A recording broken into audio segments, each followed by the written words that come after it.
I was a bit of a careless kid, running around, playing football, but one day my carelessness caught up to me. In an incident I have no memory of, I collided with another child and was knocked out instantly. I was taken to the hospital, and there the doctor who treated me was able to successfully stitch me up, carefully threading the needle for me to recover as quickly as possible.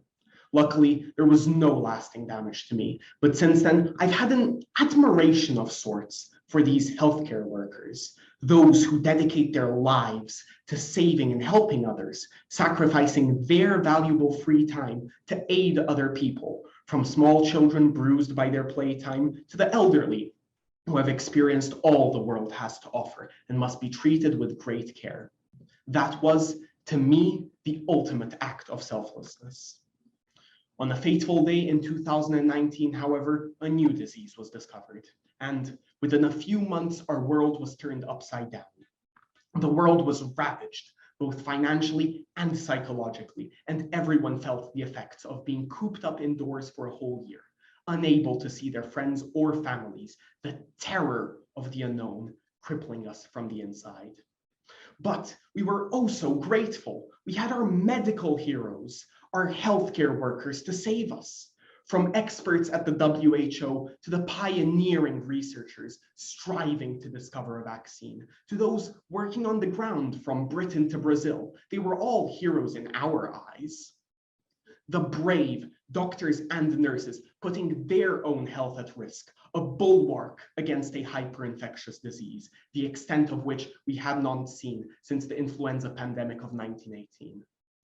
So how are these doctors doing now? How have we been repaying our heroes? Well, not that great, apparently. First of all, 93% of healthcare workers have been experiencing stress, according to Mental Health America, and 70% are feeling either emotionally or physically exhausted. Secondly, recent research shows that around 51% of doctors worldwide have been experiencing burnout due to their work affecting their personal lives, as well as frequent exposure to patients with COVID-19. Finally, only 20% were feeling proud of their work, proud that they've managed to stop countless deaths. And that's all without mentioning all the cleaners, secretaries, ambulance drivers, and countless other people that allow hospitals to function at all. The hidden forces that keep medical facilities up and running, all of whom are equally crucial to the entire process, but often aren't recognized as such. It seems like the hero label has been the kryptonite of healthcare workers. But they aren't Superman donning gloves and a surgical mask. They're just people like you and I, struggling with their own problems just as we do. If we prick them, do they not bleed? Are they not subject to the same diseases? Well, someone has to put their foot down and heed the advice of 70s rock band The Stranglers. So I'll say it, no more heroes anymore. It's become apparent that bearing the expectations, the hopes of a nation are too much for most to handle, and that nobody should be subjected to that unwillingly. To remedy this, governments should implement policies that will see all medical staff receiving financial, childcare, and most importantly, mental health care to aid them through these trying times. Countries such as Norway or Finland have already implemented many of these initiatives to great results, although improvements can always be made. We should see healthcare workers as the human beings that they are. Just as with any other specialists, we should listen to their advice. After all they're trying to do is keep us safe from invisible threats like viruses and bacteria that constantly surround us. It isn't enough to just clap for our carers. We must support them in their endeavors, allowing them to blossom in their respective fields. So if you get injured and end up in a hospital like I had all those years ago, do remember the healthcare workers, seen or unseen, that worked day and night to keep you healthy. We should repay their altruism with some humanity of our own, so that when their time of need comes, will be there for them, just as they were there for us. Thank you.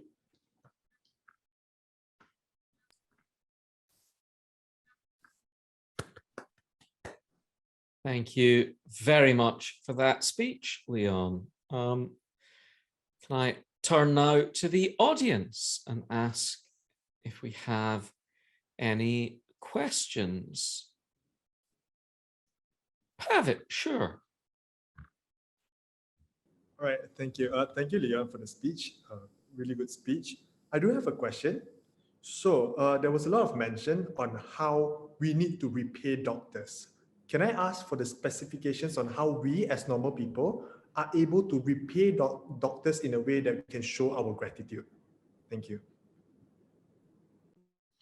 Yes, very interesting question. One of the ways I mentioned as a society that we can repay these doctors is through these government initiatives. And the way that all of these government initiatives start is through action by the people.